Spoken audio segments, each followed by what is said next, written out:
बच्चों, हम लोगों ने बात कर लिया था हिस्ट्री के मोस्ट इंपॉर्टेंट टॉपिक जो आपको हर हाल में रिवाइज करके जाना है। कुछ 25 से 30 टॉपिक्स थे, इंपॉर्टेंट टॉपिक्स थे।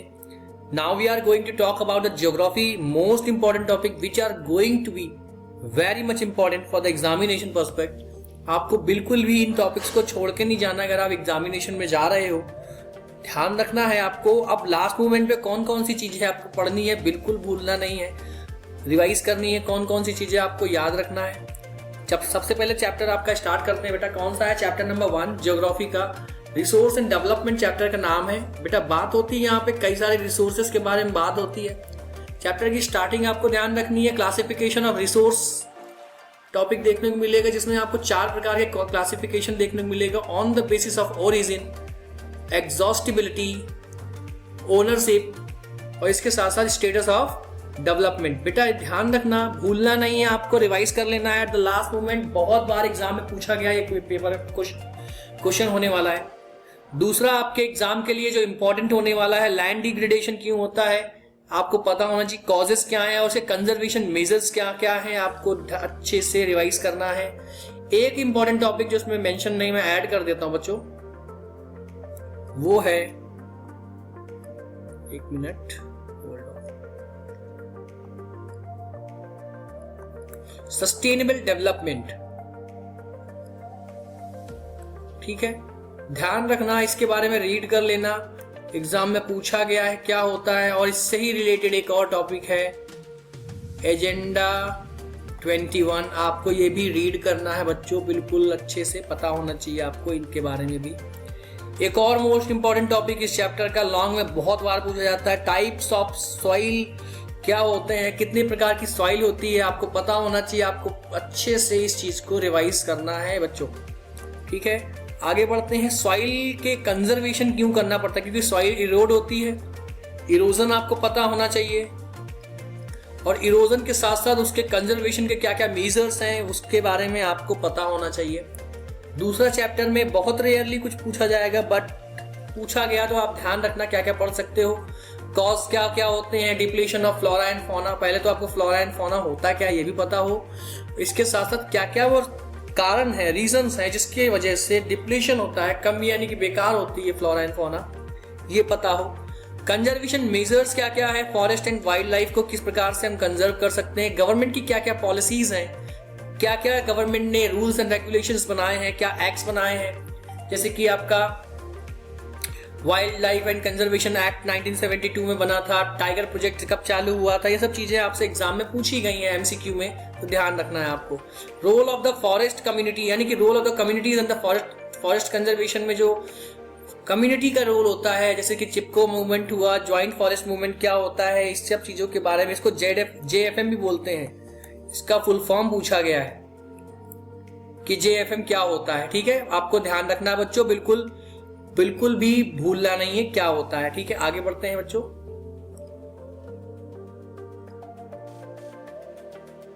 थर्ड चैप्टर आपके एग्जाम के लिए कौन सा होने वाला है, ये है आपका वाटर स्कैर्सिटी क्या होता है। वाटर रिसोर्स चैप्टर का नाम है। वाटर स्कैर्सिटी क्या होता है, उसके कॉज क्या होते हैं, उसके इम्पैक्ट क्या होते हैं, ये आपको पता होना चाहिए कि किस वजह से पानी की कमी हो रही है और पानी की कमी होने से क्या क्या इम्पैक्ट पड़ेंगे ह्यूमंस के ऊपर, आपको अच्छे से पढ़ना है। मल्टीपर्पज प्रोजेक्ट क्या होते हैं, मल्टीपर्पज जो रिवर वैली प्रोजेक्ट हैं उनके क्या क्या फायदे हैं आपको पता हो।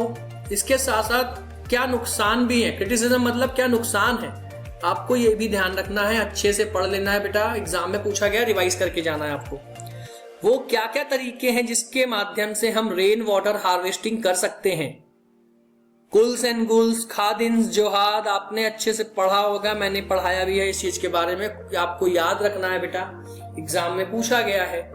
क्या तरीके, एंशिएंट इंडिया में क्या क्या चीजें होती थी आपको याद रखना है, पढ़ के जाना है। ठीक है, फोर्थ चैप्टर आपके लिए रहने वाला है एग्रीकल्चर, और one of the most important chapter, कम से कम आपको 5 से 6 नंबर देने वाला है, ये ध्यान रखना बच्चों, कम से कम 5 से 6 नंबर आपको ये अकेला एक चैप्टर दे के जाएगा। कौन से क्या क्या चीजें इसमें इंपॉर्टेंट होने वाली हैं देखते हैं बेटा। टाइप्स ऑफ फार्मिंग, प्रिमिटिव क्या होता है, इंटेंसिव क्या होता है, सबसिस्टेंस क्या होता है, कमर्शियल क्या होता है, you need to know everything, आपको पता होना चाहिए। इसके साथ साथ इसमें एक और टॉपिक ऐड कर लेना, types of cropping pattern. Cropping pattern मतलब क्या क्या, आपका जो आपके जो बेसिकली जो आपका ज़ैद का सीजन कब होता है, रबी का सीजन कब होता है, खरीफ का सीजन कब होता है, एग्जाम में पूछा गया है बहुत बार। ठीक है बच्चों, आगे देखते हैं क्या लिखा हुआ है। मेजर क्रॉप्स कौन कौन सी हैं, कौन कौन सी वो क्रॉप्स हैं जिन आपको पढ़ के जाना है। आपको किसी भी हाल में राइस का नहीं छोड़ना है, वीट का नहीं छोड़ना है, मिलेट्स के बारे में, शुगर केन के बारे में मैं ऐड कर देता हूं, इसमें शुगर केन नहीं है। ठीक है, शुगर केन के बारे में बच्चों। इसके साथ साथ ऑयल सीड्स के बारे में आपको पता होना चाहिए। कई प्रकार की रेवोल्यूशंस हैं आपकी, ग्रीन रेवोल्यूशन क्या है, व्हाइट रेवोल्यूशन क्या है, जूट के लिए आपकी कौन सी रेवोल्यूशन हुई है, इन सब चीजों के बारे में फॉर्म्स पूछे गए, फुल फॉर्म वगैरह किससे रिलेट करती है। ग्रीन रेवोल्यूशन आई तो उसका इम्पैक्ट क्या हुआ आपके इंडियन एग्रीकल्चर पे, ये पता होना चाहिए आपको। कई सारे टेक्नोलॉजिकल और इंस्टीट्यूशनल रिफॉर्म्स लाए गए एग्रीकल्चर के फील्ड में, आपको पता होना चाहिए बच्चों, इंपॉर्टेंट है आपके लिए, एग्जाम के लिए पढ़ के जाना है आपको। आगे बढ़ते हैं।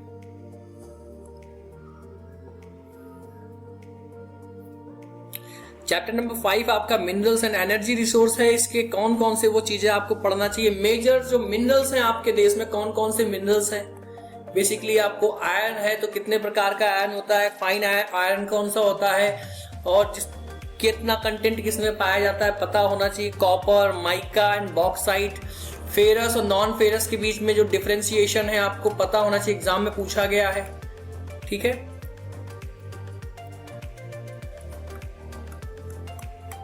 ये आपको पता होना कौन से मिनरल्स होते हैं, फेरस होते हैं और नॉन फेरस होते हैं, और मेटालिक है, नॉन मेटालिक है। टाइप्स तरीके से अलग अलग तरीके से क्वेश्चन बनाए जा सकते हैं। पेपर आपका इजी रहने वाला है, ओवरऑल ज्यादा टफ नहीं रहेगा। जो ट्रेंड अभी तक देखा है एग्जाम का पैटर्न का, it is going to be the easy one, but even आपको प्रिपरेशन अब करनी है, अगर रिवाइज करना है तो क्या क्या करना है वो ध्यान रखना। इसके साथ साथ आपके एग्जाम के लिए मोस्ट इंपॉर्टेंट टॉपिक में से ये दोनों आपके देखने को मिलेंगे। कौन कौन से, conventional energy source of energy, conventional क्या होता है, और दूसरा आपका non conventional source of energy जो है आपके पता होना चाहिए। कन्वेंशनल जिनकी हम प्रयोग या जिनका प्रयोग हम पुराने समय से करते चले आ रहे हैं, परंपरागत, जैसे कि कोल, पेट्रोलियम, नेचुरल गैसेस हो गई। दूसरा नॉन कन्वेंशनल को कौन से जो नए हैं, जैसे सोलर, विंड, न्यूक्लियर, जियोथर्मल और बायोगैस, ये सब नए हैं जो हम अब इनका ट्रेंड फिर से इनका ट्रेंड नया तरीके से आ रहा है। ठीक है, तो ये आपको पढ़ के जाना है, इंपॉर्टेंट है। दो आपके लास्ट के दो चैप्टर कौन कौन से बच रहे हैं बच्चों, ध्यान रखना। एक बचेगा मैन्युफैक्चरिंग इंडस्ट्री, अच्छे से ध्यान रखना है क्या पढ़ के जाना है। इंपॉर्टेंस क्या होता है मैन्युफैक्चरिंग इंडस्ट्री का, क्या इंपॉर्टेंस होता है। अगर हम बात करें कि आपके इंडिया के लिए मैन्युफैक्चरिंग इंडस्ट्री जो इंडिया की है उसका क्या इंपॉर्टेंस है इंडियन इकोनॉमी पे, बहुत है। किसी भी देश के लिए बेटा जो मैन्युफैक्चरिंग इंडस्ट्री होती है उस देश की, वो बैकबोन होती है, आपको ध्यान रखना है। तो इंडियन इकोनॉमी के ऊपर क्या इसका रोल है, क्या है, जानना है, आपको पता होना चाहिए। दो प्रकार की आपकी बेसिकली इंडस्ट्रीज होती हैं। एक होती है एग्रो बेस्ड, जहाँ पे खेती बाड़ी यानी कि जो किसानी है, खेती से जो आपके पास रॉ मटेरियल आ रहा है उसको प्रोक्योर करना, उसको प्रोड्यूस करना। And the second one is that mineral based, जो मिनरल्स के माध्यम से जो चीजें हम बना रहे हैं उन सब चीजों के बारे में। अब जब इंडस्ट्रीज की बात करेंगे तो इंडस्ट्रीज से निकलने वाला कई प्रकार के पोल्यूशन भी होते हैं, आपको इसी चैप्टर में देखने को मिलेगा।